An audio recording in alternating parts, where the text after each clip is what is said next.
முருகன். அவன்தான் குருவாயிருக்கிறான், அருவமாகவும் இருக்கிறான், உருவமுடையவனாகவும் இருக்கிறான். அவன் சர்வ வியாபகனாக எல்லா இடத்திலேயும் பறந்திருக்கிறான்.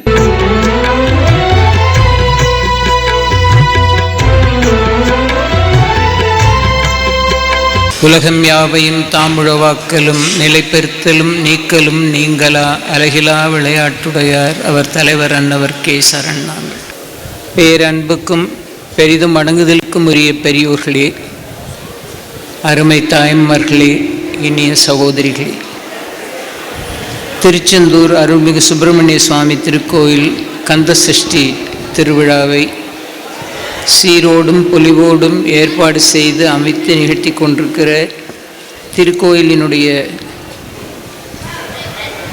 இணை ஆணையர், செயல் அலுவலர், திருக்கோயிலினுடைய தக்கார், ஆலய பணியாளர்கள், நாடெங்கிலும் இருந்து திரளாக வருகை தந்திருக்கிற முருகப்பெருமானின் பக்தர்கள் அனைவருக்கும் என்னுடைய கரங்குவித்த வணக்கத்தை முதலில் சமர்ப்பித்துக் கொள்கின்றேன். இந்த நிகழ்ச்சியினுடைய உபயதாரர்கள் Thoothukudi AVM Mariappa Nadar and sons குடும்பத்தார், ஏவிஎம் நகை மாளிகை, ஏவிஎம் பவுன்மார்க் தேங்காய் எண்ணெய் உரிமையாளர்கள்.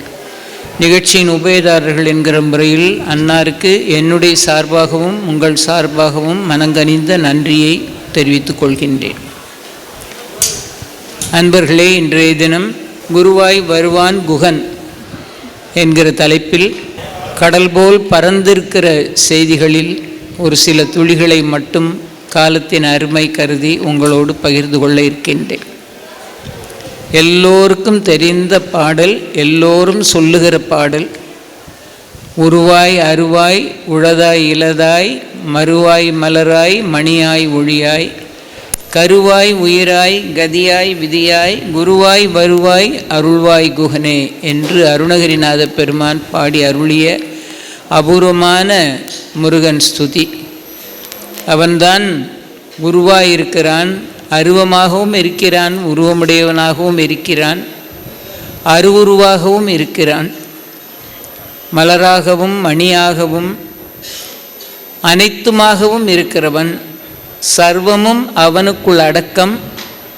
அவன் சர்வ வியாபகனாக எல்லா இடத்திலேயும் பறந்திருக்கிறான் என்பதாக அருளாளர்கள் அவனுடைய அருள் திறத்தை பாடி மகிழ்கிறார்கள். குருவாய் வருவான் குகப்பெருமான்.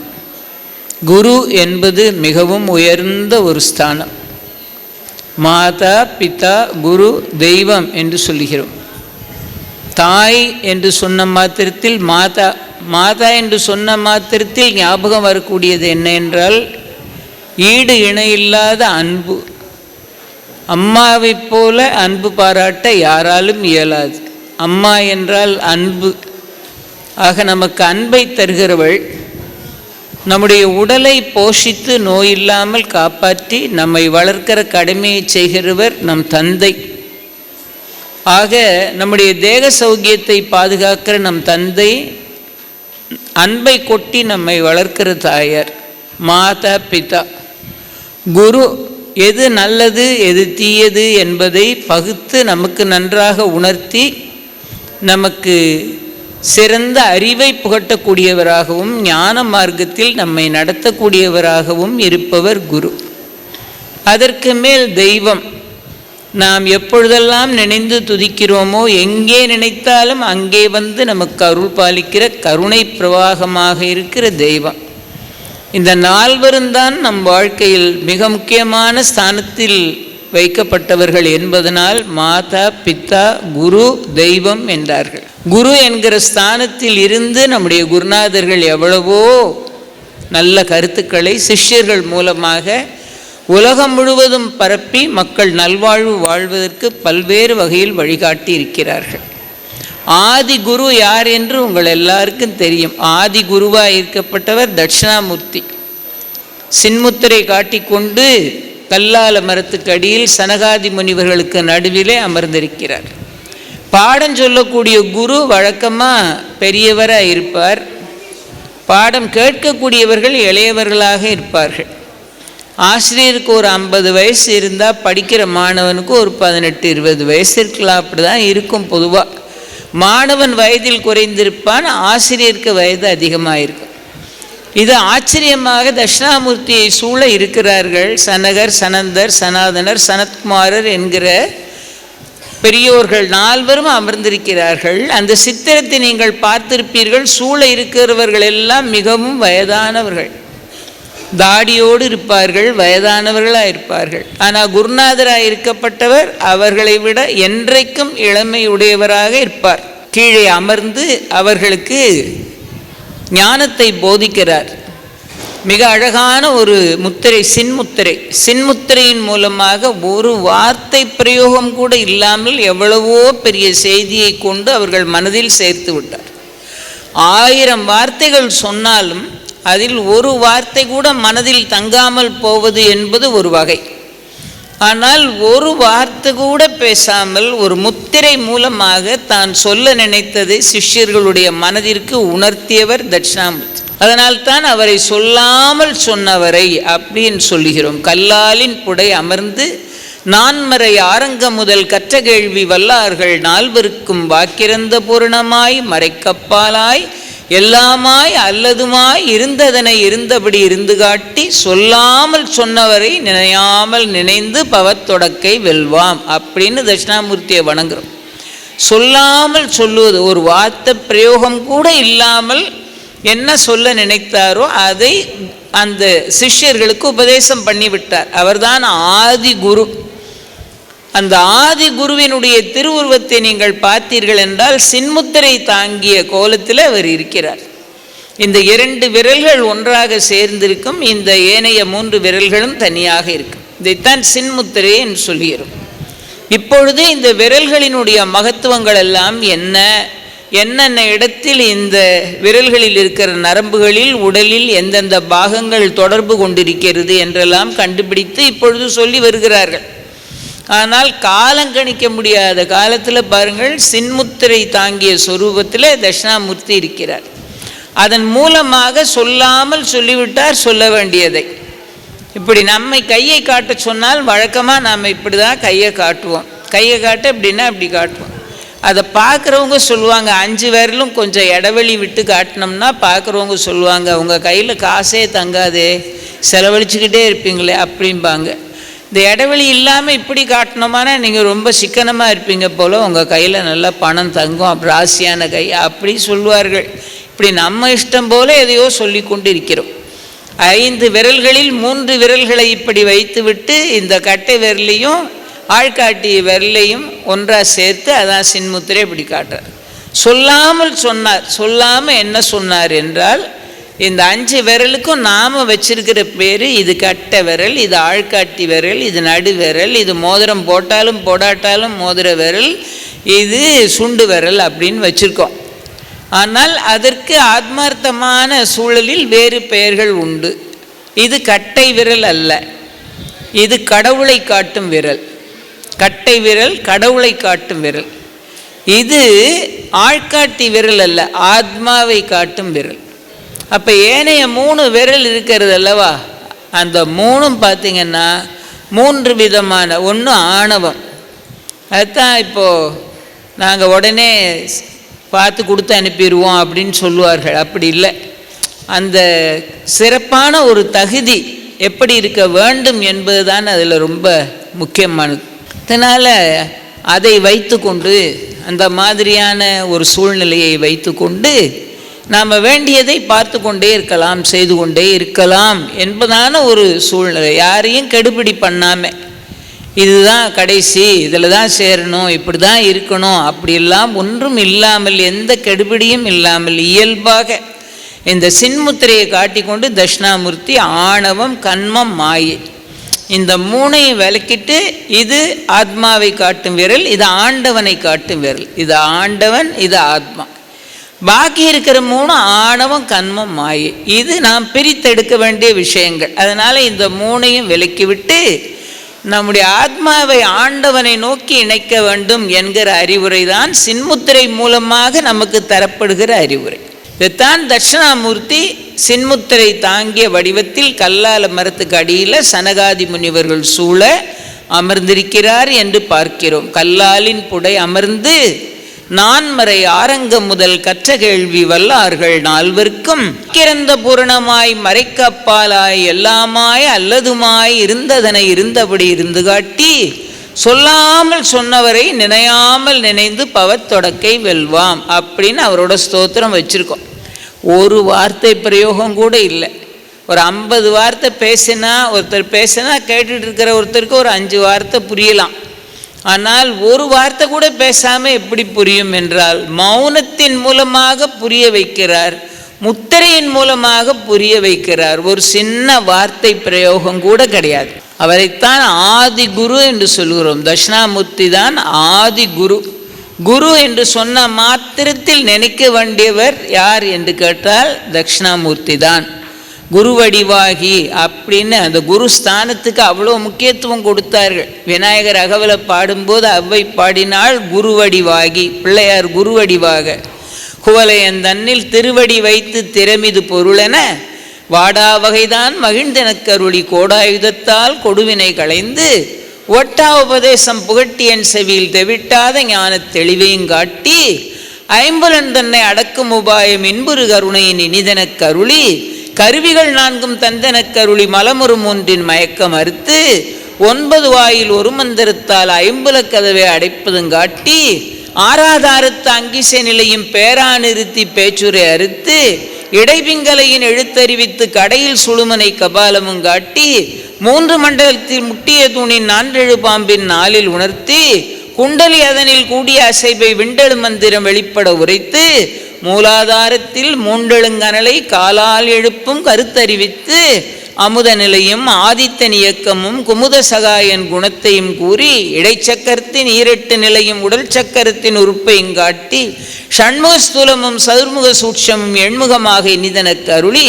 புரியட்டகாயம் புலப்பட எனக்கு தெரியட்டு நிலையும் தரிசனப்படுத்தி கருத்தினில் கபால வாயில் காட்டி இருத்தி முத்தி இனிதனக்கு அருளி என்னை அறிவித்து எனக்கு அருள் செய்து முன்னை வினையின் முதலை களைந்து வாக்கும் மனமும் இல்லா மனோலயம் தேக்கிய இந்த சிந்தை தெளிவித்து இருள் வழி 2க்கும் ஒன்றிடம் என்ன அருள் தரும் ஆனந்தத்தை அழுத்தி என் செவியில் எல்லையில்லா ஆனந்தம் அளித்து அல்லல் கழைந்து அருள் வழி காட்டி சத்தத்தினுள்ளே சதாசிவங்காட்டி சித்தத்தினுள்ளே சிவலிங்கங்காட்டி அணுவுக்கணுவாய் அப்பாலுக்கு அப்பாலாய் கணுமுற்றி நின்ற கரும்புளை காட்டி வேடமு நீரும் விளங்க நிறுத்தி கூடுமை தொண்டர் குழாத்துடன் கூட்டி அஞ்சக்கரத்தின் 5 பொருள் தன்னை நெஞ்சக்கரத்தின் நிலை அறிவித்து தத்துவ நிலையை தந்து என்னை ஆண்ட வித்தக விநாயகா விரைகளில் சரணே என்று அவ்வை பாடி அருளுகிறாள்.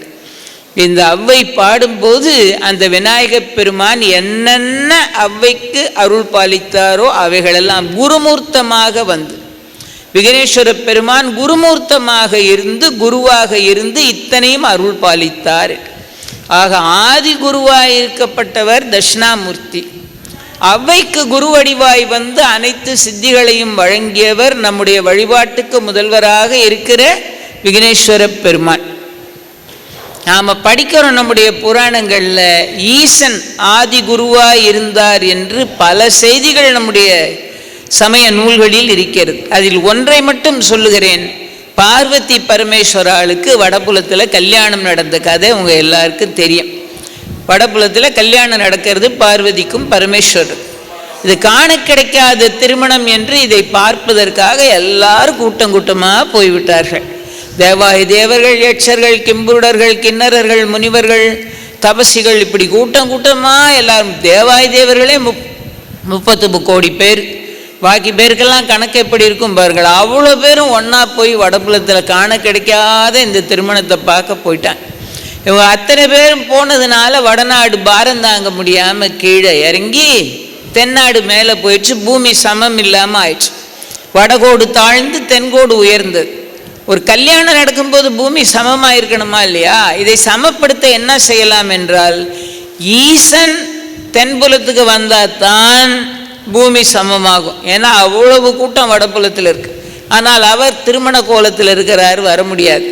அதனால் கும்ப முனிவராகிய அகஸ்திய மகரிஷி அழைச்சி நீங்கள் தென்னாட்டுக்கு போங்க, அப்போ பூமி சமமாகும் அப்போ நான் இந்த கல்யாணத்தை பார்க்க வேண்டாமான்னார். கவலைப்படாதீங்க, இந்த கல்யாண காட்சியை உங்களுக்கு அழகாக பொதிகையில் கொண்டாந்து காட்டுறேன், நீங்கள் அங்கே போன உடனே பூமி சமமாகும்னு சொல்லி அகஸ்திய மகரிஷி தென்னாட்டுக்கு வருகிறார். வரும்போது அவர் ஒரு கேள்வி கேட்டார் சிவபெருமானிடத்தில், சுவாமி, தென்னாட்டில் அழகு தமிழ் பேசுகிற மனிதர்கள் வாழ்கிறார்களே, தமிழ் மக்கள், நான் இந்த மொழி தெரியாமல் அங்கே போய் என்னால் என்ன பண்ண முடியும் அப்படி கேட்டார். அப்போ ஈசன் சொன்னார், கவலைப்படாத, நான் இந்த மொழியை உனக்கு உபதேசம் பண்ணுகிறேன் என்று சிவபெருமான் குருமூர்த்தமாயிருந்து அகஸ்திய மகரிஷிக்கு தமிழ் மொழியை உபதேசம் பண்ணினார். தமிழ் மொழியை எடுத்து அவ்வளவு மிக குறுகிய நேரத்தில், மிக மிக குறுகிய நேரத்தில், இறைவன் நினைத்தால் எதுவும் முடியும், அந்த குறுகிய நேரத்தில் அகஸ்தியருக்கு தமிழை ஓதினார். குருமூர்த்தமாயிருந்து ஓதினார். சிவனார் மனம் குளிர, அதான் ஈசனுடைய மனம் குளிரும்படியாக இரு செவி மீதிலும் முருகப்பெருமான் ஓதினான் பிரணவத்தை என்று சொல்லி நாம் படித்து மகிழ்கிறோமே, அதுபோல ஈசன் சொன்னதை கேட்டு கேட்டு மகிழ்ந்து ஆனந்தப்பட்டு அதில் தன்னை கரைத்து கொண்டு ஈசன் மூலமாக தமிழ் மொழியின் மிக முக்கியமான செய்திகளையெல்லாம் கற்றுக்கொண்டார் குறுகிய நேரத்தில் அகஸ்திய மகரிஷி. பொதிகை வரை முனிவன் என்கிறார் அருணகிரிநாத பெருமான். இந்த அவ்வளவா நல்லா கற்று தென்னாட்டுக்கு வந்து சேர்ந்தார். பொதிகையில் வந்து உட்கார்ந்தார். அழகான தென்றல் காற்று வீசுது, குற்றால அருவி, அழகான இடம். அகஸ்தியர் தென்னாடு வந்த உடனே பூமி சமமாயிட்டு அங்கே இருந்து ஒரு தமிழ் சங்கத்தையும் ஏற்படுத்தினார். ஆனால் மனசு இன்னும் படிக்கணும், இன்னும் தமிழை படிக்கணும், தமிழில் உள்ள இலக்கணமெல்லாம் படிக்கணும்னு எண்ணம் வந்துச்சு. அப்போ இறைவனை பிரார்த்தனை செய்கிறார். சிவனிடத்தில் படித்த பிறகு வேறு யாரிடத்தில் போய் படிக்கிறது? ஈசனிடத்தில் படித்த பிறகு சொல்லித்தர வேறு யாராவது இருக்கிறார்களா என்றால் இருக்கிறார்கள். அது யார் என்றால் குருவுக்கும் குருவாயிருக்கப்பட்ட முருகப்பெருமான். ஆக இலக்கணத்தை பொதிகையில் இருந்து முருகப்பெருமான் மூலமாக கற்று தேர்ந்தார். அதனால் அகஸ்தியம் என்கிற அபூர்வமான இலக்கண நூலை தமிழில் எழுதுகிற அளவுக்கு அகஸ்தியருக்கு பாண்டித்யம் வந்து சேர்ந்தது ஆதி குருவான சிவபெருமானாலும் ஈசனாரின் மகனான முருகப்பெருமான் ஆகிய முழுமுதற் கடவுளாலும். இது ரெண்டு பேராலேயும் தான் அகஸ்தியருக்கு பாருங்கள் ஆதி குருவாயிருக்கிற அந்த ஈசன் ஓதவும் முருகப்பெருமான் ஓதவும் கேட்டு தமிழை கற்றுக்கொள்கிற மிகப்பெரிய பாக்கியம் கிடைத்தது. ஆக குருமூர்த்தமாக இருந்தார்கள். ரொம்ப அருமையாக கந்த புராணத்தில் நம்ம படிக்கிறோம். அந்த குருவுக்கு எவ்வளவு தகுதிகள் என்று சொல்லவே முடியாது. அப்பேற்பட்ட ஈசனே, இறைவனே, ஈசன் மதலையே குருமூர்த்தமாக இருந்து உபதேசம் பண்ணினார்.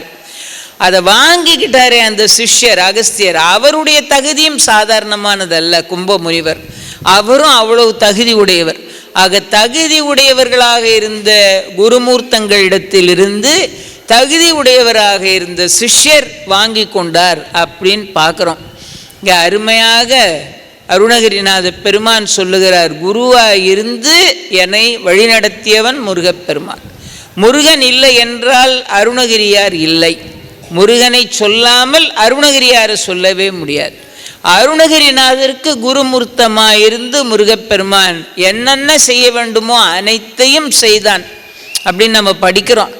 அந்த அபூர்வமான ஆற்றல் தான், அந்த அருமையான அருள் பாலிப்பு தான் அருணகிரிநாதரை அகில உலகமும் இன்று வரையிலேயும் நினைந்து தொழும்படியாகவும் வியக்கும்படியாகவும் வைத்திருக்கிறது என்றால் அதற்கு மிக முக்கியமான காரணம் முருகப்பெருமானுடைய பேரருள் தான். ஏன்னா அவர் நினைத்தே பார்த்திருக்க மாட்டார். அவருடைய வாழ்க்கை ஏதோ ஒரு பாதையில் போய்கொண்டிருந்தது. அவர் வாழ்க்கை போன பாதை வேறு. அதை விட்டு வேறு யாராலும் அவரை திருப்பி எடுக்க முடியாது இறை அருளை தவிர. அவருக்கென்று இருந்த அந்த இறை அருள் அந்த பாதையை மாற்றியது ஒரு பெண்மணியின் மூலமாக, ஒரு சகோதரியின் மூலமாக. அவருடைய வாழ்க்கை பாதையே வேறு விதமாக ஞான மார்க்கத்தில் திரும்பக்கூடிய ஒரு பெரிய வழி அவருடைய சகோதரியார் சொன்ன வார்த்தை அவருடைய அகக்கண்களை திறந்து அவர் வாழ்க்கையவே மாற்றிவிட்டது, வாழ்க்கையவே மாற்றி அமைத்தது. இந்த வாழ்க்கையை மாற்றி அமைத்ததற்குரிய சம்பவம் இதுதான். இனிமேல் இது மாதிரியான ஒரு சொல் வந்த பிறகு என் வாழ்க்கை இவ்வளோ பெரிய விமர்சனத்திற்கான பிறகு நான் வாழ்வதா என்று திருவருணை கோபுரத்திலிருந்து கீழே விழுந்து உயிரை விட்டுலான்னு போகிறார்.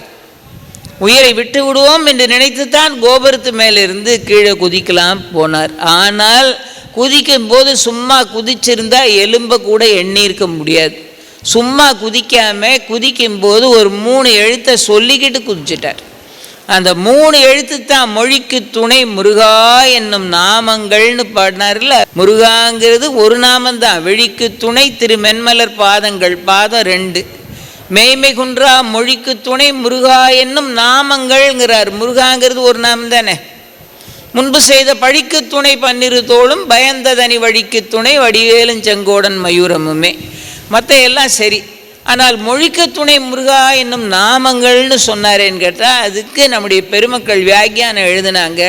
முருகனுக்கென்று ஆயிரக்கணக்கான லட்சக்கணக்கான திருநாமங்கள் இருக்குது.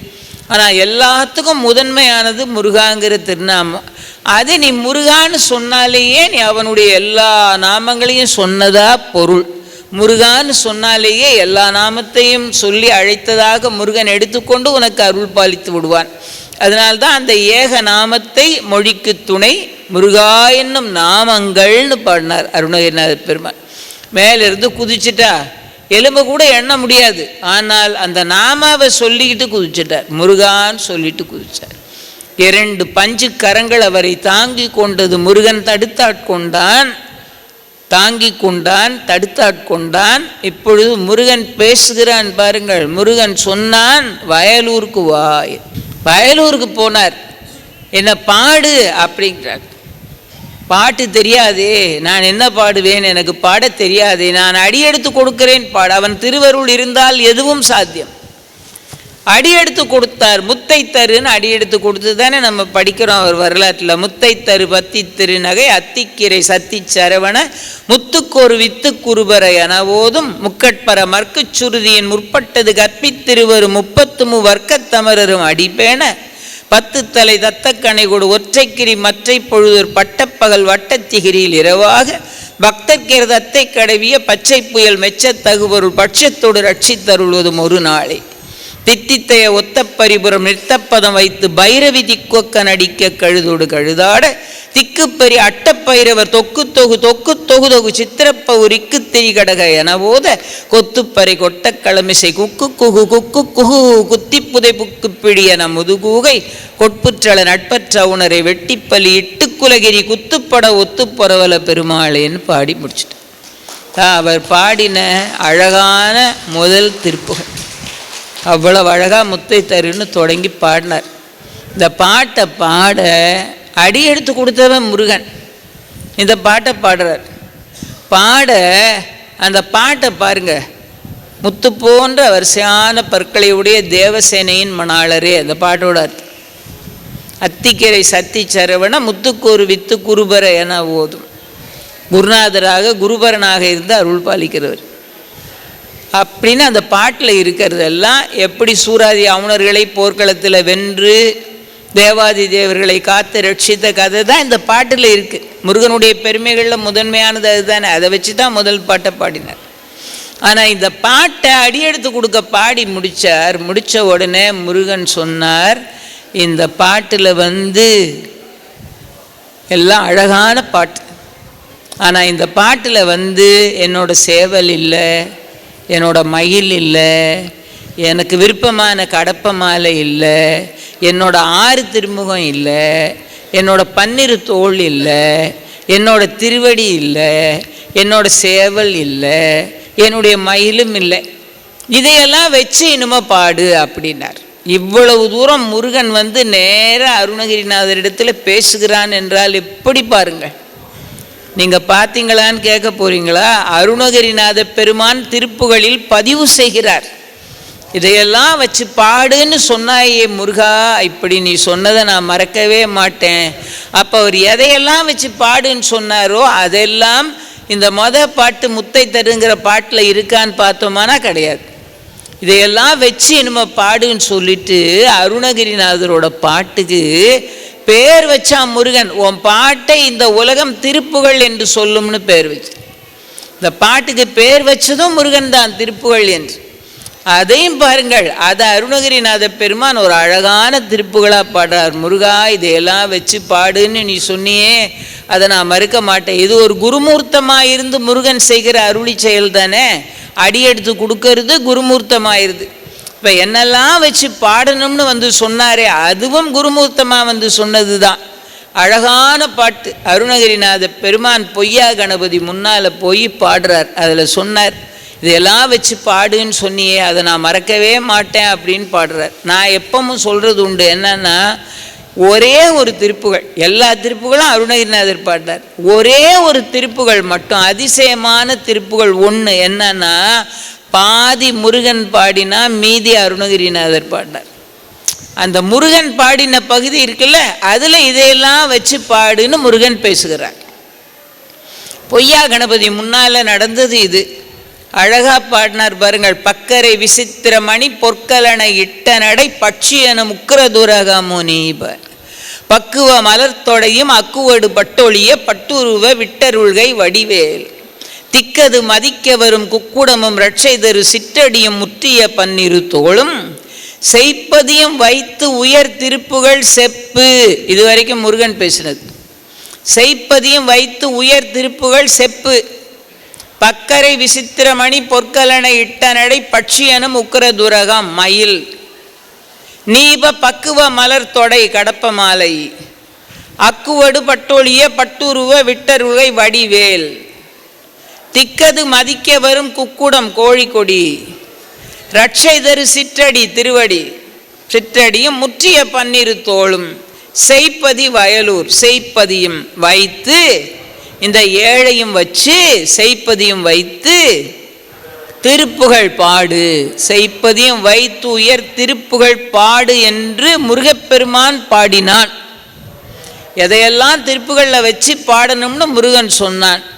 செய்ப்பதியும் வைத்துயர் திருப்புகள் விருப்பமுடன் செப்பு என எனக்கு அருள்கை மறவேனே. அந்த செப்பு வரைக்கும் முருகன் பாடினது. எனக்கு அருள்கை மறவேனேலிருந்து அருணகிரிநாதர் பாடு. எனக்கு அருள்கை மறவேனேன்னு சொல்லிட்டு இக்கவரை பிள்ளையார பாடுறார். இக்கவரை நற்கனிகள் சர்க்கரை பருப்புடனே எட்பொரிய வற்றுவரை இளநீர்வன் நெச்சல் வயர் அப்ப வகை பச்சரிசி பிட்டு வளர் இப்பளம் இடிப்பல் வகை தனி மூலம் மிக்க அடி சிற்கடலை பட்சணம் எனக்குள் ஒரு விக்கின சமர்த்தன் எனும் அருளாளி வெற்பகுடி லச்சடியில் விற்பரமர் அப்பர் அருள் வித்தக மறுப்புடைய பெருமாளேன்னு பாடி பிடிச்சி. எதையெல்லாம் பிள்ளையாருக்கு நிவேதனம் பண்ணுவோமோ அதையெல்லாம் 2வது பகுதியில் வச்சு பாடி அருணகிரியார் திருப்புகளை நிறைவு செய்கிறார். அப்போ குருமூர்த்தமாக இருந்து அருணகிரிநாத பெருமானுக்கு அடியெடுத்து கொடுத்ததோடு மட்டும் இல்லாமல் எதையெல்லாம் வச்சு பாடணும்னு சொல்லி கொடுத்தது மட்டும் இல்லாமல் உன் பாட்டுக்கு நான் திருப்புகழ் விருப்பமுடன் செப்புனார்ல, அந்த பாட்டுக்கு திருப்புகழ் அப்படின்னு முருகனே இப்படி குருமூர்த்தமாக இருந்து அருணகிரிநாத பெருமானுக்கு குருவாய் இருந்து குருவாய் வருவாய் அருள்வாய் குகனே என்று குருவாய் வந்து அருளி செய்தான் குகன். இது மாதிரி நிறைய முருக பக்தர்களுக்கு குருமூர்த்தமாக வந்து முருகன் அருள் பாலித்திருக்கிறான். கச்சேப சிவாச்சாரியார் கந்த புராணத்தில் முருகனுடைய கதையை விரிவாகவும் அழகாகவும் நல்ல கவிதைகளாகவும் நமக்கு எழுதி கொடுத்துருக்கார். அதுவும் முருகன் அருளால் எழுதப்பட்டது தான். முருகன் தான் அதற்கும் அடியெடுத்து கொடுத்தான் பாருங்கள். அந்த கந்தவேள் மேலே ஒரு புராணம் எழுதுறதுக்கு அடியெடுத்து கொடுத்தவன் முருகன். எந்த புராணமாகட்டும் காவியமாகட்டும் எடுத்த உடனே பிள்ளையார் ஸ்துதியை பாடித்தானே மேலே போகணும். அந்த மரபுப்படி எடுத்த உடனே பிள்ளையாருடைய பாட்டு தான் வருது. திகட சக்கர செம்முகம் ஐந்துளான் அப்படின்னு தொடங்குற. இந்த திகட சக்கர செம்முகம் ஐந்துளான்னு இருக்கு பாருங்க, இது முருகனால் அடியெடுத்து கொடுக்கப்பட்ட வாசகம். அடியெடுத்து கொடுத்தான். திகட சக்கர செம்முகம் ஐந்துளான் அப்படின்னு அடியெடுத்து அந்த விநாயகரை பாடிட்டு கந்த புராண கதை அது பாட்டில் ஒவ்வொரு காண்டமாக போகுது. அப்படியே பாடிக்கிட்டே இருந்தார். பழைய காலத்தில் ஒரு நூலை ஒருவர் எழுதி அச்சிட்டு தானாக வெளியிட்ட முடியாது. அந்த காலத்தில் ஓலை சுவடிகள் தானே இருந்தாலும் எழுதி முடித்த பிறகு தரம் மிகுந்த அறிஞர்கள் உட்கார்ந்து அதை படித்து ஆராய்ச்சி பண்ணி அதை அங்கீகாரம் பண்ணி அதை அரங்கேற்றம் பண்ணினா தான் அதுக்கு உரிய தகுதி கிடைக்கும். கச்சேப் சிவாச்சாரியார் கந்த புராணத்தை எழுதிட்டு அந்த எழுதினவங்களே தான் சபை கூடி இருக்கும்போது வந்து அதை பற்றி பாடி அதோட விளக்கத்தை சொல்ல அது மற்ற அறிஞர்கள்லாம் கேட்டு இது சரி இது சரியில்லைன்னு விமர்சனம் பண்ணுவார்கள். அப்போ இவர் கந்த புராணத்தை அரங்கேற்றம் பண்ணும்போது திகட சக்கர செம்முகம் ஐந்துளான்னு தொடங்குறார். இது அவருக்கு அசரீரியாக கிடைத்த முருகனுடைய வார்த்தைகள் தான். முருகன் தான் கொடுத்தான் இந்த வார்த்தைகளை, அசரீரியாக கிடைச்சது. தினம் தினம் கந்த புராணத்தில் உள்ள பகுதியை எவ்வளவு பாட்டு எழுத முடியுமோ எழுதி அந்த பாட்டை கொண்டு போய் காஞ்சிபுரத்தில் குமரகோட்டத்தில் முருகனுடைய திருவடியில் வச்சிருவார். அதில் ஏதாவது பிழைகள் இருக்குமானால் அது முருகனே திருத்தி வச்சிருவான்னு படிக்கிறோம்ல. ஆக அடியெடுத்து கொடுத்தவன் முருகன் தான். திகட சக்கர செம்முகமாய் இவர் அரங்கேற்றம் பண்ணும்போது ஆரம்பித்தார். உடனே அங்கே உட்கார்ந்துருக்கிற ஒரு புலவர் நிறுத்து அப்படின்ட்டார். நிறுத்து, அது எப்படி திகட சக்கரம் தப்பு அப்படின்ட்டார். திகழ் தச கரம், விளங்குகின்ற, திகழ் என்றால் விளங்குகின்ற, தசன 10 கரங்கள், விளங்குகின்ற 10 கரங்களையும் செம்முகம் ஐந்துளான், ஐமுகங்களையும் உடையவனாகி சிவன் அப்படின்னு தொடங்குது. அந்த சிவன் மகனேன்னு பிள்ளையாரை பாராட்டுற மாதிரி தொடங்கு. உடனே நிறுத்திட்டார் ஒரு புலவர். திகழ் தசக்கரம், அது எப்படி திகட சக்கரம்னு வரும்? திகட சக்கர செம்முகம் ஐந்துளான் போட்டு தப்பு. ஏன்னா இந்த மகர லகரம்ங்கிறோம் பார்த்தீங்களா தமிழில், அதுதான் ரொம்ப சொல்கிறதுக்கு எல்லாரும் கஷ்டப்படுறது. அதுதான் அந்த ழாவை சரியாக உச்சரிக்க தெரியாட்டா ரொம்ப சிரமம். அந்த ழாவை லான்னு சொல்லிடுவாங்க. இது அந்த ழா சிறப்பு லகரம் அப்படின்னு வச்சுருக்காங்க தமிழில். அதுக்கு சிறப்பு லகரம்னு பேர். இப்போ மகிழ்ச்சியாக இருக்கேன் அப்படின்னு சொன்னாங்கன்னா அந்த லகரத்தை சரியாக சொன்னால் தான் அது சரியாக இருக்கு. திகழ் மகர லகரம். அந்த திகழ் என்கிற அந்த இல் இருக்கிறது லகரம். அதற்கு பிறகு தசக்கரம், திகழ் தசக்கரம், தானாவை தகரம்னு சொல்லுவோம்ல இலக்கணத்தில். ஆக இந்த லகரமும் தகரமும், திகழில் உள்ள ழா, தசல உள்ள தா, இந்த லகரமும் தகரமும் ழாவும் தாவும் ஒன்றா சேர்ந்தால் டகரம்னு வராது. திகட சக்கரம் அப்படின்னு எழுதுனது தப்பு. ரெண்டும் ஒன்றா சேர்ந்தால் டகரமாக வராது. அதனால் இது விதிக்கு அப்பாற்பட்டது, முதல்லையே தப்புன்னு ஒரு புலவர் சொல்லிட்டார். கச்சியப்பருக்கு எப்படி இருந்திருக்கும் புராணத்தை எழுதி முடித்தவருக்கு? கவலையோடு அன்றைக்கி சபை கலைஞ்சிட்டு நாளைக்கு கூடும்னு போயிட்டாங்க. சபை கலைஞ்சி போச்சு. ராத்திரி அப்படியே கவலையோடு வந்து வீட்டில் படுத்திருந்தால் அவர் கனவுல முருகன் வந்தான். இந்த குருநாதன் வந்து சொன்னால், ஏன் கவலைப்படுற, என்னன்னு நாளைக்கு பார்த்துக்கலாம், கவலை இல்லாமல் தூங்கு அப்படின்ட்டு போயிட்டார். நம்பிக்கை வேணும்ல, அந்த முழு நம்பிக்கை இருந்தது கச்சியப்பருக்கு. அதனால முருகன் வந்தான். அடுத்த நாள் சபை கூடியது. புலவர்கள்லாம் விமர்சனம் பண்ண வந்து உட்கார்ந்தார்கள். அது எப்படி லகரமும் தகரமும் சேர்ந்தா திகட சக்கரம்னு வரும், டானா வராது, தப்புன்னு திரும்ப ஆரம்பித்தாங்க. சொல்லிக்கிட்டே இருக்கும்போது ஒரு அழகான இளைஞன், நல்ல பரிசுத்தமான வெண்மை நிறத்தில் ஆடை உடுத்தி, ஒரு அழகான இளைஞர் கோலத்தில் கையில் ஒரு ஏட்டு சுவடியை தூக்கிக்கிட்டு அந்த சபைக்குள்ளே வந்தார் ஒருத்தர். வேறு யாரும் இல்லை, குருவான முருகன் தான் அந்த சொரூபத்தில் வந்தான். வந்தவன் சொன்னான், ஏன் வீணாக விவாதித்து நேரம் போக்குகிறீர்கள்? இது மாதிரி இலக்கணத்தில் இடமில்லைன்னு சொல்லுகிறீர்கள்? இந்த இருக்கு, நான் கையில் வச்சிருக்கேன் பாருங்கள், சோழ நாட்டிலிருந்து கொண்டு வந்திருக்கிறேன் வீர சோழியம் என்கிற இலக்கண நூல். இந்த நூலில் சந்தி படலம்னு ஒரு படலம் இருக்குது. அந்த படலத்தை எடுத்து 18ஆம் பாட்டை படித்து பாருங்க. அந்த 18ஆம் பாட்டில் லகரமும் தகரமும் சேர்ந்தால் டகரமாகலாம்னு அதில் இருக்குது. அந்த இலக்கணப்படி தான் இந்த பாட்டு எழுதப்பட்டிருக்கிறது. திகட சக்கர செம்முகம் ஐந்துளான் என்பது தவறில்லை. இந்த அப்படி நூலப்பார் அப்படின்னா எல்லாரும் அப்படியே விக்கித்து போய் பேசாமல் இருக்கிறார்கள். வேறு வழி இல்லை, உண்மையை நிரூபித்து காட்டிவிட்டார். கச்சியப்பருக்கு நமக்காக இப்படி முருகப்பெருமான் புறப்பட்டு வந்து நேரில் இவர்களுக்கெல்லாம் சொல்லி இவர்கள் மனதை மாற்றக்கூடிய இவ்வளவு பெரிய விஷயத்தை முருகன் நமக்காக ஏற்று செய்திருக்கிறானே என்று எவ்வளவு பாருங்கள். அதனால்தான் அவனுடைய கருணைகூர் முகங்கள் கருணைகூர் முகங்கள்.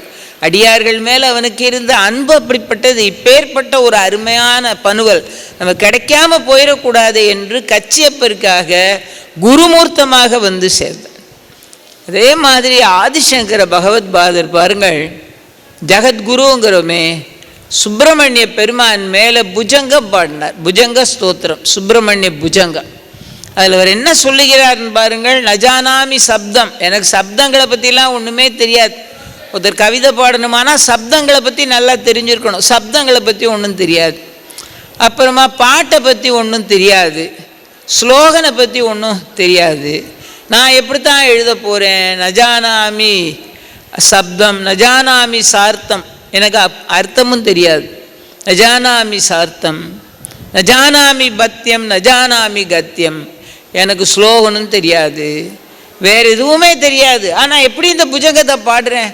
ஆறுமுக பெருமானின் முகத்திலிருந்து பொங்கி வருகிற ஒளியை பார்த்த மாத்திரத்தில் என் நெஞ்சிலிருந்து கவிதை பொங்கி வழிகிறது என்கிறார். அது எப்படி வந்தது, ஏது, நான் எப்படி எழுதினேன்னு சொல்ல தெரியல. அழகான மயூராதி ரூடம் மகாவாக்கிய கூடம்னு பாடுறார்ல, அழகான மொழியில் பாடினார். அது எப்படி பொங்கி வருகிறது என்பது எனக்கு தெரியவில்லை. அவனுடைய அருதிருமுகத்தின் ஒளி வெள்ளத்தில் நான் திளைக்க ஆரம்பித்தேன். அருவியில் தண்ணி கொட்டினா மாதிரி என்னுடைய வாயிலிருந்து கவிதைகள் கொட்டுகிறது என்கிறார். ஆக குருமூர்த்தமாயிருந்து இவர்களுக்கெல்லாம் அருள் பாலித்து இவர்களை உலகம் புகழும்படியாக என்ன, உலகம் தொழும்படியாக செய்தவன் முருகன். அதனால்தான் அவனை குருவாக வச்சுக்கிட்டு தான் அந்த முருகப்பெருமானுடைய கருணையினால் தான் பல பேர் சாதித்திருக்கிறார்கள். ஒரு குருவை இதை கந்த புராணத்தில் ரொம்ப அருமையாக சொல்லி வைத்தார்கள். சிவபெருமானை வணங்கிவிட்டு திரும்பி வந்து கொண்டிருக்கிறார் பிரம்மதேவர். அங்கே முருகப்பெருமான் இருக்கிற இடம். முருகப்பெருமானை கொஞ்சம் கூட முருகனை பற்றி கவலைப்படாமல், ஒரு வணக்கம் கூட தெரிவிக்காமல் சரையல்னு உள்ளே போனார். சின்ன குழந்தை தானேன்னு மனசில் ஒரு எண்ணம், நம்ம சிருஷ்டிகர்த்தா இல்லையான்னு ஒரு அகந்த, அந்த தற்பெருமை உள்ளே போய் அப்படியே போயிட்டார் முருகன். இப்போ திரும்பி வருகிறான் பிரம்மன். இப்போவும் முருகப்பெருமானுக்குரிய வணக்கத்தை செய்யவில்லை. குருநாதருக்கே குருவாக இருக்கக்கூடிய தகுதி படைத்தவனாகிய முருகனை பிரம்மா கொஞ்சம் கூட கண்டுக்கலை. அதனால முருகனே வந்து கேட்கிறான், நீங்கள் என்ன பண்ணுறீங்கன்னு கேட்டேன். பிரம்மா சொன்னார், நான் ரொம்ப பெருமையாக அவர் பண்ணுற தொழில், நான் சிருஷ்டி தொழிலை பண்ணுறேன். சிருஷ்டி பண்ணுறதுக்கு என்ன ஆதாரம்? சிருஷ்டி பண்ணுறதுக்கு பிரணவந்தான் ஆதாரம். ஓம் என்கிற பிரணவத்தின் மூலமாக சிருஷ்டி பண்ணு. எங்கே வேதத்தை சொல்லுங்கள் அப்படின்னார். வேதத்து மூலமாக சிருஷ்டி பண்ணுறதுனால பிரணவத்தோடு சேர்த்து வேதத்தை சொல்லுங்கள் என்றவுடன், சொல்லுன்னு கேட்ட பிறகு மாட்டேன்னு சொல்ல முடியாது, ஓம்னு தொடங்கினார். உடனே முருகன் சொன்னார், முதல்ல அந்த பிரணவத்தோட பொருளை சொல்லிட்டு அப்புறம் வேதத்தை சொல். பிரம்மாவால் சொல்ல முடியல, ஓம் ஓம் ஓம்னு சொல்லிக்கிட்டே இருந்தார். அப்போ பிரம்மாவுக்கு தெரியாதா பிரணவத்தோட பொருள்? தெரியாதா? தெரியும். ஆனால் கந்த கடவுளுக்கு முன்னால் அவரால் சொல்ல முடியல. ஒரு விதமான நடுக்கம் அவருக்கு ஏற்பட்டு விட்டது. சொல்ல முடியலை. சொல்ல தெரியலைன்னா இவ்வளோ நாள் சிருஷ்டியே பண்ணியிருக்க முடியாது. சொல்ல தெரியும், ஆனால் முருகனுக்கு முன்னால் சொல்ல முடியாத ஒரு திணறல் உண்டாகிறது பிரம்மதேவருக்கு.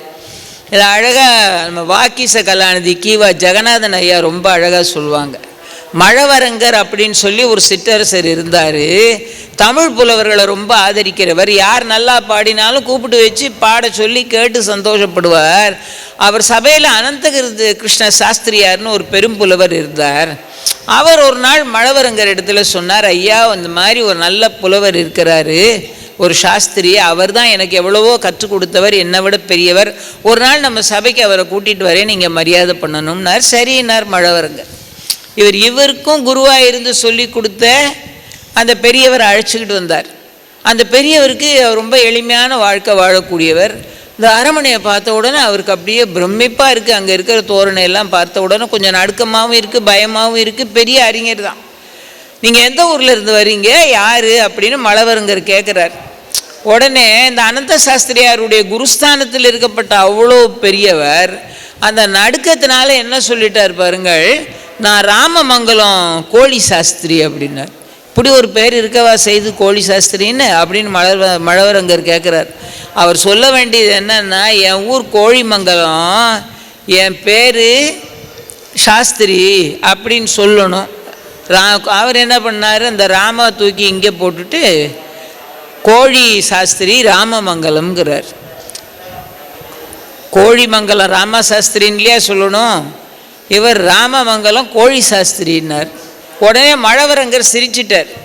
அவரோட மாணவராக இருக்கப்பட்ட அந்த அனந்த கிருஷ்ண சாஸ்திரியார் பார்த்தார், என்னாச்சு நம்ம குருநாதருக்கு இன்னைக்கு இப்படி சொல்கிறாரேன்னா, அவருக்கு உடம்புல கிடுக்கிடுன்னு அந்த ராஜசபையை பார்த்தோன்னே ஒரு நடுக்கம், ஒரு பதட்டம். அது மாதிரி முருகன் கேட்ட உடனே ஒரு பதட்டம் வந்து போச்சு. அந்த பதட்டத்தில் ஓம் ஓம் ஓம்னு சொல்லிக்கிட்டே இருந்தாரே தவிர பிரணவத்தோட பொருளை சொல்லலை.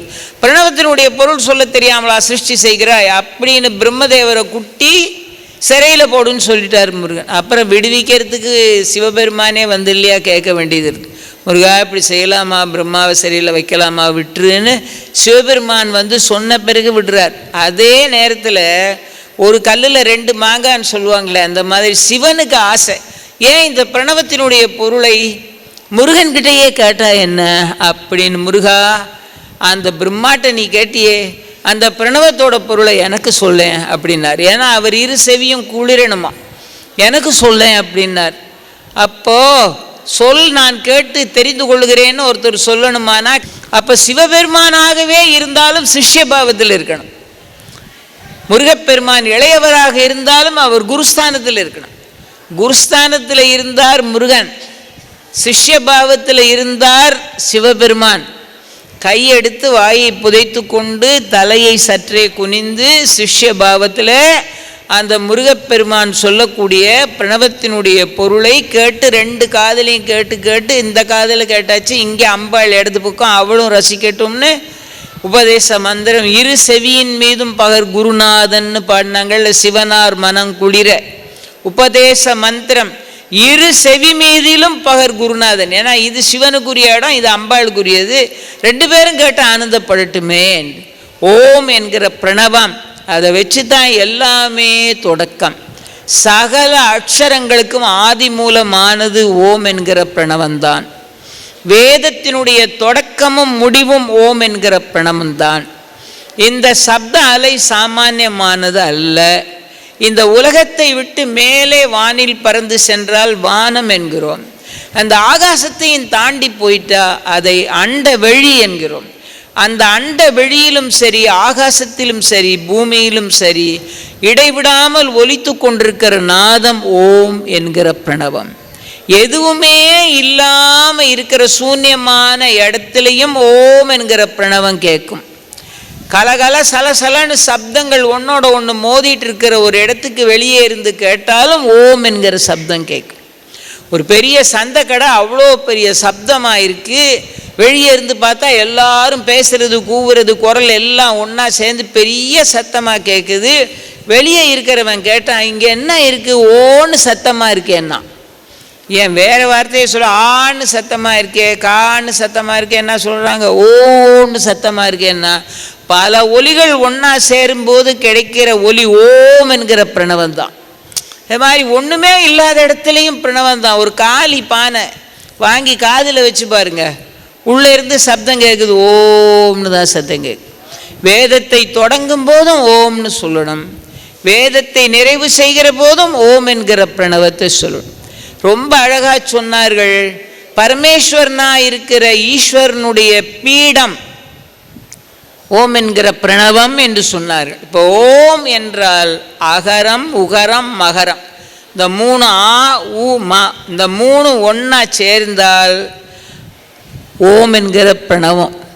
ஆங்கிறது ஆ எழுத்துக்களுக்கெல்லாம் முதல்லன்னு வச்சுருக்கோம்ல, இந்த ஆங்கிற வார்த்தையை நீங்கள் சொல்லணும்னா எவ்வளவுதான் நீங்கள் முயற்சி பண்ணுங்க, அந்த ஆங்கிற வார்த்தையை நீங்கள் வாயை திறக்காமல் சொல்லவே முடியாது. வாயை திறந்தால் தான் ஆனால் சொல்ல முடியும், வாயை இருக்க மூடிக்கிட்டு ஆனால் சொல்ல முடியாது. இந்த ஆ என்கிற அக்ஷரம் இருக்கிறது பாருங்கள், அது சிருஷ்டியை குறிக்கக்கூடியது. ஆ என்கிற அக்ஷரம் சிருஷ்டியை, படைத்தலை குறிக்கக்கூடியது. அதை மாதிரி ஊன்னு ஒரு அக்ஷரம் இருக்குது. அந்த ஊன்னு சொல்லணுமானா நீங்கள் இதழை குவிச்சா தான் சொல்ல முடியும். நீங்கள் ஆன்னு வாயை திறந்து வச்சுட்டு ஊன்னு சொல்ல முடியுமா? ஊன்னு சொல்லணுமானால் இதழை குவிக்க வேண்டும்.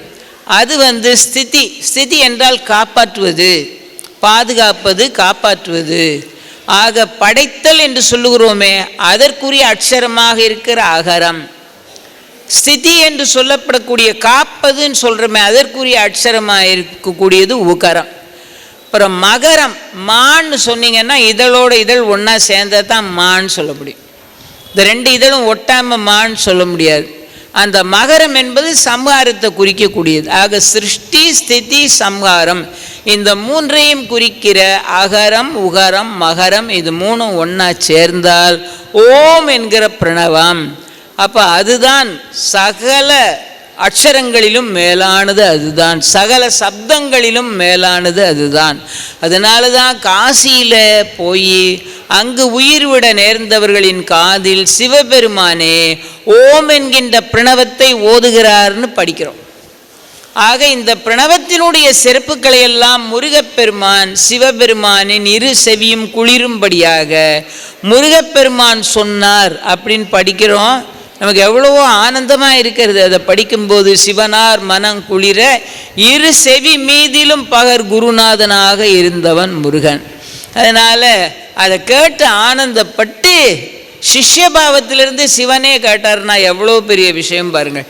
சிஷ்யபாவத்தில் இருந்து சிவனே கேட்டு அதற்கு பிறகு முருகா சிறை வச்சிருக்கிற பிரம்மனை விட்டுரு அப்படின்னு சிவனார் சொன்னதற்காக சிறை வைத்த பிரம்மாவை விட்டுட்டு இனிமேலாவது அறிவில் ஆணவம் சேர்ந்துடாமல் பார்த்துக்க.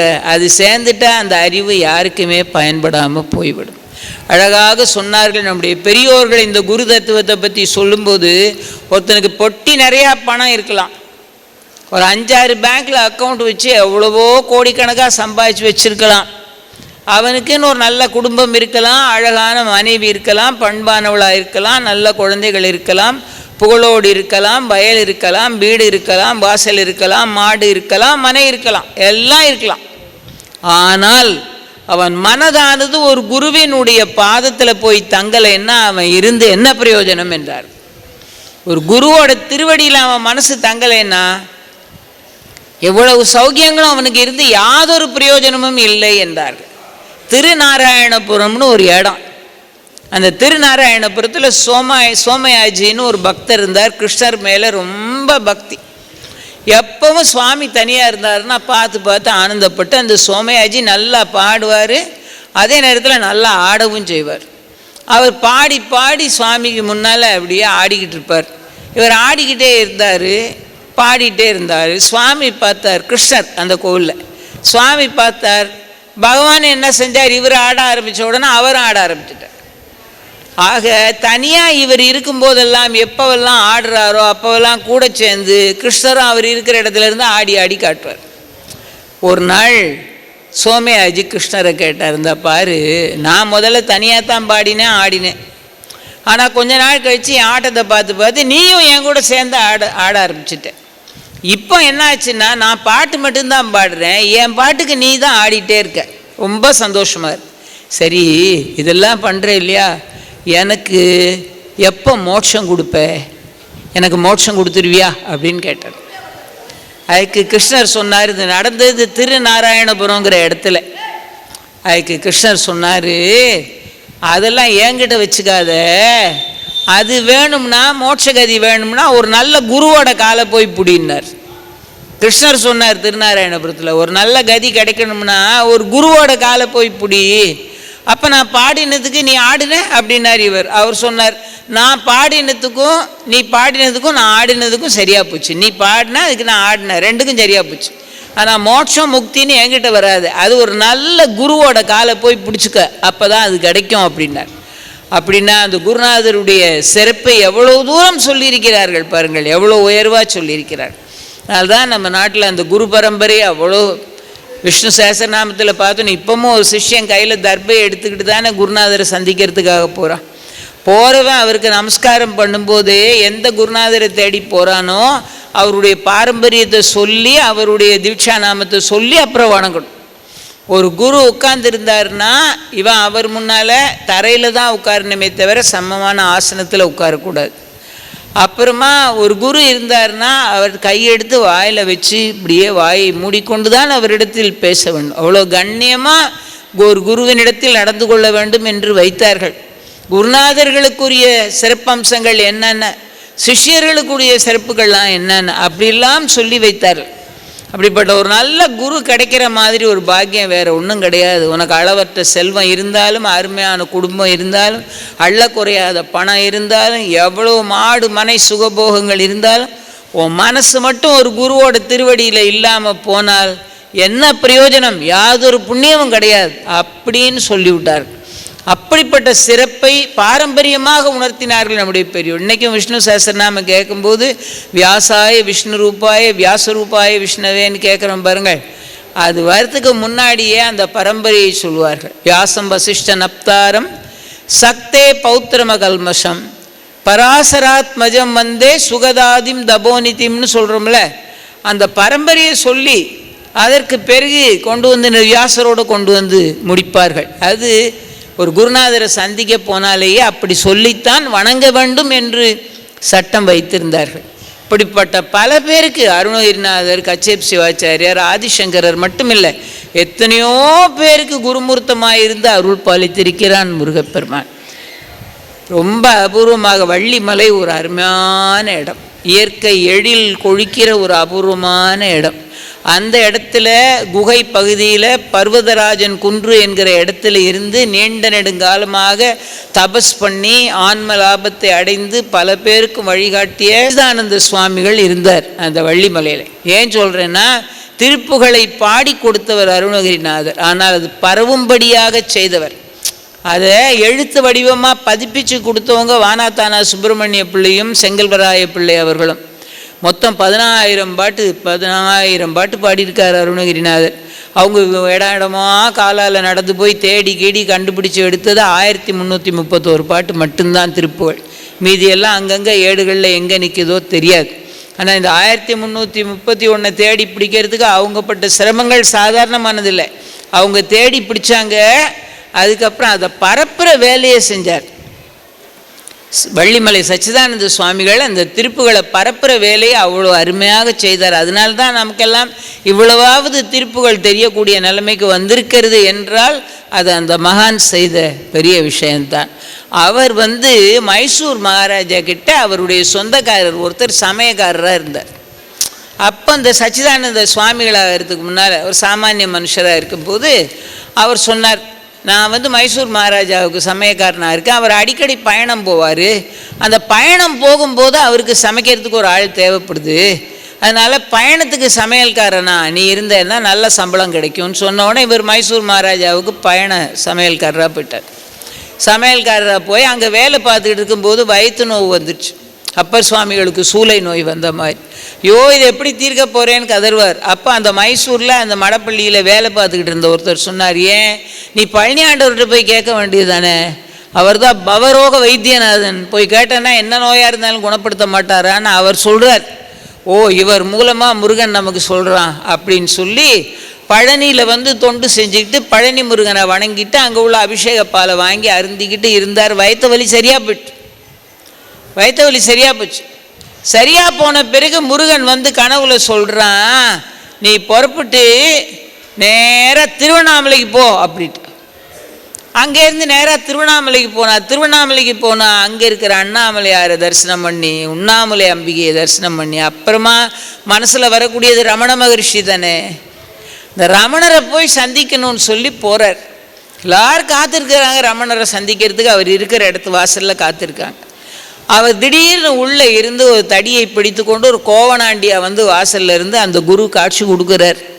அதை பார்க்கும்போது அப்படியே கோவனாண்டிய பழனி ஆண்டவரை பார்த்த மாதிரியே இருக்குது. அப்படி தடியை பிடிச்சிட்டு அந்த மாதிரி கோலத்தில் காட்சி கொடுத்தார்.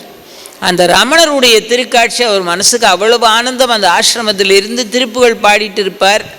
அப்பப்போ இவர் பாடுறதில் உள்ள விஷயங்களை ரமணர் திருத்தவும் செய்வார்.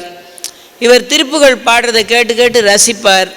அங்கே தொண்டு செய்து கொண்டு இருந்தார். இப்படியெல்லாம் இருந்து கொஞ்ச நாள் வடநாடு யாத்திரை போயிட்டு பழையபடி திருவண்ணாமலைக்கு ரமணரை பார்க்க திரும்பி வந்தார். இதே மாதிரி கூட்டமாக எல்லோரும் இருந்தார்கள்.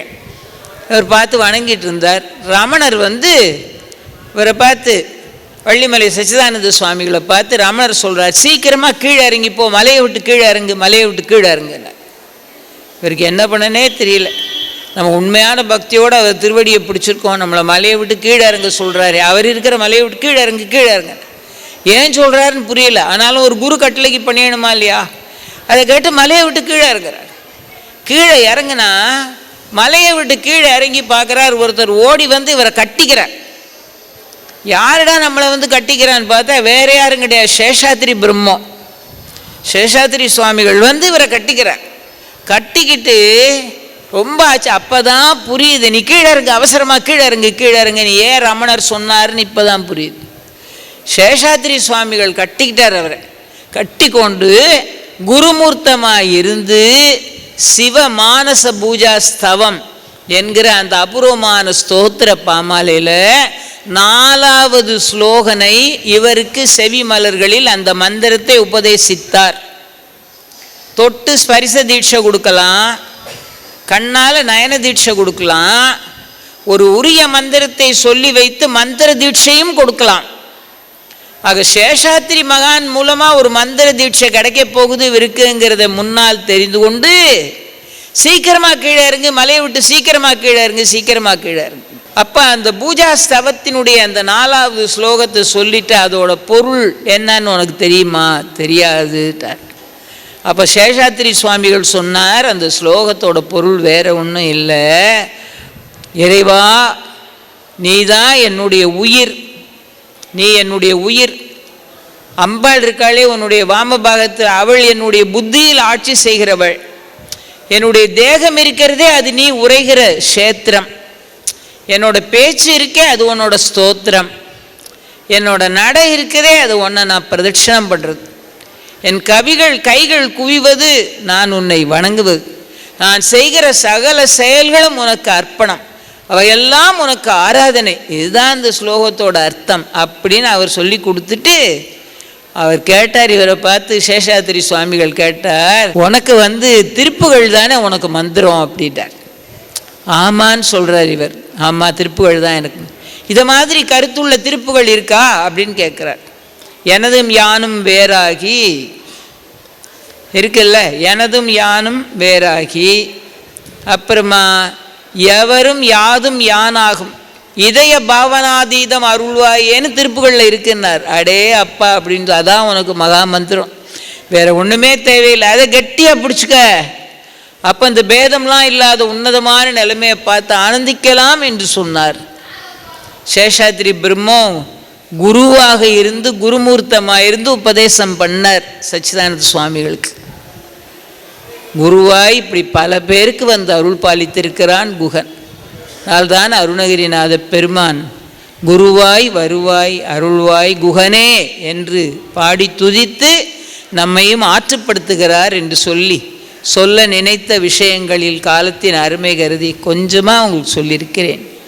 சமயம் கிடைக்கும்போது தொடர்வோம் என்று சொல்லி இவ்வளோ நேரம் பொறுமையாக இருந்து கேட்டுக்கொண்டிருந்த உங்கள் அனைவருக்கும் என் கரங்குவித்த நன்றியை பாராட்டி விடைபெறுகின்றேன். நன்றி வணக்கம்.